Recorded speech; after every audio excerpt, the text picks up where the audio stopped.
More than 3 million Jeffrey Epstein-related documents were released by the U.S. government a few days ago, and the material is already splitting people into two camps, those demanding disclosure and those warning it is a mixed blessing. Inside the cache are emails, texts, videos, photographs, attachments, and anonymous statements. Some items look straightforward, others look bizarre. And buried in that mess is a narrow thread that keeps resurfacing. Repeated references to pizza, sometimes alongside grape soda, and messages that don't read like normal adult conversations about food. So the question is simple and uncomfortable. What are we actually looking at here? What's verified in the material as presented is the format and volume, a huge release that includes communications to and from Jeffrey Epstein, often with names redacted. It also includes information attributed to confidential human sources and tip-line-style submissions, with verification needed because the record does not consistently show what was sworn, what was corroborated, or what may be inaccurate. With a dump this large, one risk is obvious. True information and questionable material can sit side by side, and the public may not be able to tell which is which. Another risk cuts the other way, dismissing everything because some parts seem fantastical. So instead of trying to solve the whole file at once, one approach is to isolate a slice that appears easier to assess. Emails and texts that the release presents as directly involving Jeffrey Epstein, and that revolve around a repeated theme: pizza. That theme immediately collides with a separate, older storyline from 2016. WikiLeaks publishing John Podesta emails that internet users fixated on because they believed pizza was being used in coded ways. That earlier episode became known as Pizzagate. Here is the central stake. Jeffrey Epstein has a documented history of sexual abuse of young people. And yet this new release contains repeated pizza references that some interpret as mundane and others interpret as coded. The key question is not what anyone feels is true. It's what the evidence actually shows and what it does not. And that leads to the next problem. How do you triage a file this big without becoming reckless? That's where this story tightens. The file release contains many pizza mentions, some counts described as nearly 1,000. The existence of a high count on its own proves nothing. People really do talk about food, but the concern raised in the material is not merely frequency, it's phrasing and context. One example presented in the dump is dated April 6, 2018, described as an email to Jeffrey Epstein. Its wording is framed as oddly performative, the kind of message that sounds like it is written to be understood only by insiders. The implication raised is not a conclusion, but a possibility. Either it's harmless banter or it's coded language, with verification needed because intent cannot be proven from a line of text alone. Then the documents shift to something even more specific. A text exchange described as involving hairy fish, identified in the discussion as a urologist treating Jeffrey Epstein for erectile dysfunction in the spring of 2018. The exchange references Stendra 100 and Zitmer and reads like a practical back and forth about refills and pickup, until a final instruction appears to pivot abruptly into talk about washing hands and then meeting for pizza and grape soda. That's the hinge. Because if this is truly mundane, the phrasing is still strange in context, and if it is not mundane, the implications are grave, but must remain allegations unless independently proven. So the grounded question becomes, has anyone with authority asked the surviving participant of that exchange what it meant? Not an indictment, not a conclusion, a basic interview, and that question widens into a procedural dilemma. When the public is reading these messages in real time, are institutions doing anything more than watching the internet argue? Another twist in the narrative is the way the pizza thread revives old debates about 2016. The earlier John Podesta emails, released via WikiLeaks, were interpreted by some online as coded. That interpretation was widely dismissed at the time. Now, the new release puts a similar term back into view, but attached to Jeffrey Epstein rather than John Podesta. But why does that matter? Because it creates a contradiction the audience can't ignore. If pizza talk was once treated as an obvious sign of internet paranoia, why does it appear again in a separate body of material tied to a man with a documented history of sexual abuse of young people? At this stage, the responsible position is narrow. The documents show the references exist. The documents do not, by themselves, prove what the references mean. and the public is being pulled between certainty and dismissal, with very little patience for the slow work of verification. Which raises the next sharp question: who benefits from confusion? And right as the discussion returns to the old Pizzagate chapter, another claim surfaces that demands caution. A claim appears in the discussion about the man who shot up Comet Ping Pong, that he was shot to death last month by police in North Carolina shortly before the new emails were released. The material itself flags uncertainty around this point. It was described as reporting that was seen, not as a confirmed fact, and it was coupled with an admission that verification is needed. So here is the suspense beat, grounded and precise. A major file release hits the public, and alongside it, a high-profile claim circulates about a key figure connected to the earlier Comet Ping Pong incident. But even the people discussing it concede they do not know what is true. That is the environment we are in, and it forces the next section to focus on method, not mythology. The newer documents are described as messy by design or by circumstance, redactions with unknown rationale, anonymous statements with unclear legal status, and viral fragments that can be misread or fabricated. The most responsible advice embedded in the discussion is procedural. Check the primary material directly, use exact phrases from a screenshot or clip, and search within the government-hosted collection referenced as justice.gov Epstein Stein.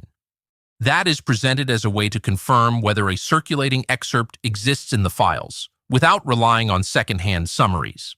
This is where the narrative pivots from what people think to what can be checked, because there are examples given of false claims spreading, such as a story that Jeffrey Epstein was Zoran Mom Donnie's dad, described as not true at all. That alone establishes a critical warning. The online environment is mixing authentic excerpts with invented narratives, and the audience is being asked to separate them at speed. Now, back to the pizza thread.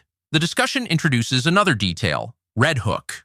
At first, the word itself is described as suspicious in an email that asked whether someone could go to Red Hook for a pizza meal later. Then, an additional contextual claim is introduced that Red Hook is the address where Jeffrey Epstein's Virgin Islands businesses are doiseled, on the marina where you would leave in the boat to get to his island. That specific linkage is presented as an explanation discovered after the fact, and it should be treated as verification needed unless confirmed directly in the underlying records.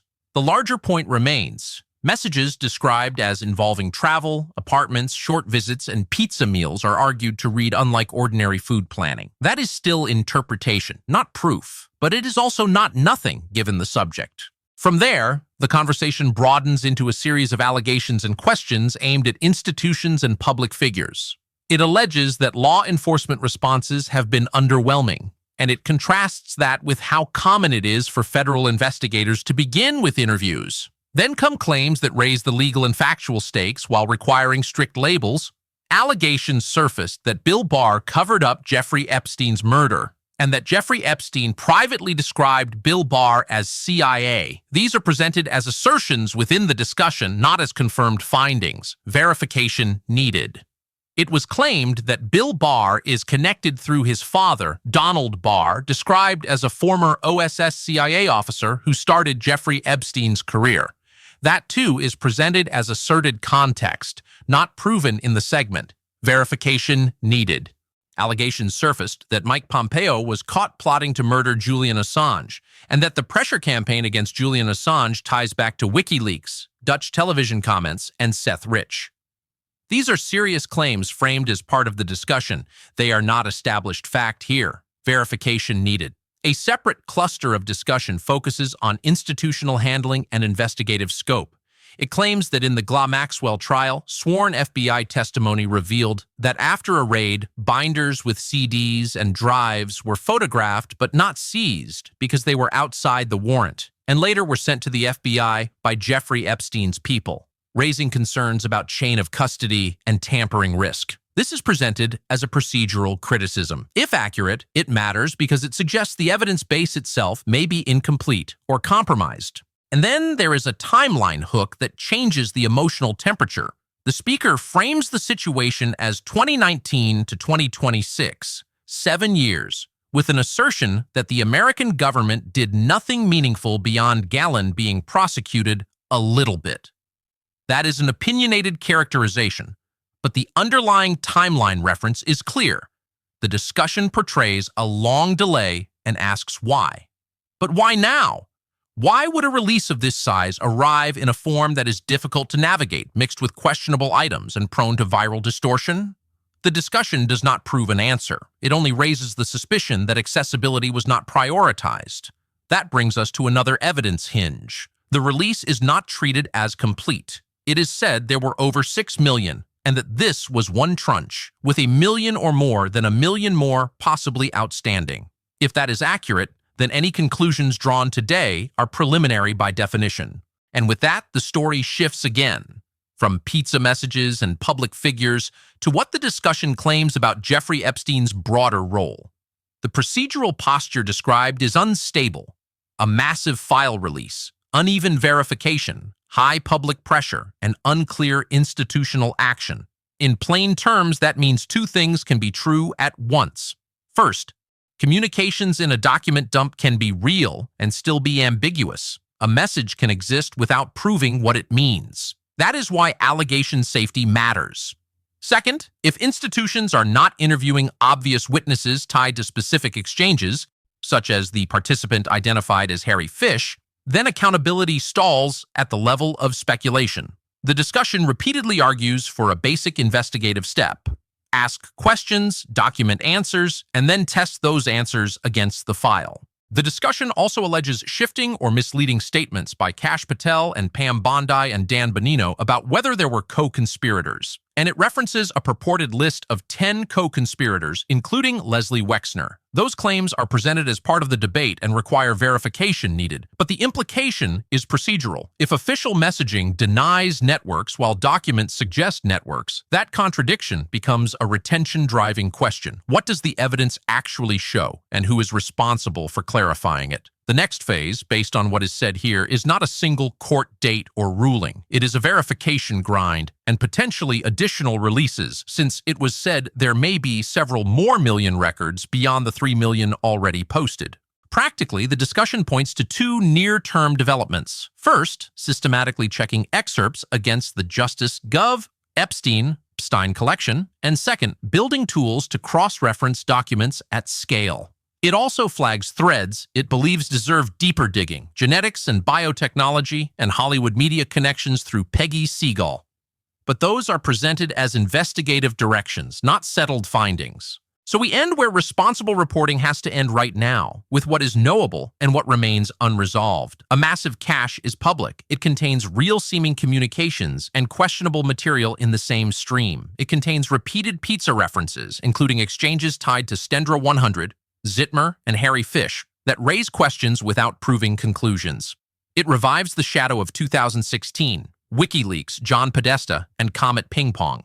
It pulls in claims about Bill Gates, Elon Musk, Peter Thiel, Howard Lutnick, Commerce Secretary, Ehud Barak, Liquid Funding Limited, Bahamas, Bear Stearns, C-Doses, JP Morgan, MK Ultra, Dick Helms, Yuri Bezmenov, KG, Mike Pompeo, Julian Assange, Seth Rich, Dutch Television, Belmarsh Prison, and more. But the forward-looking question is the only honest close. As more material emerges, and as the public tries to separate documents from rumors, will any institution do the basic work that the internet cannot: verify, interview, and test claims under clear procedures? Or will this remain a story driven by fragments, fury, and unanswered questions?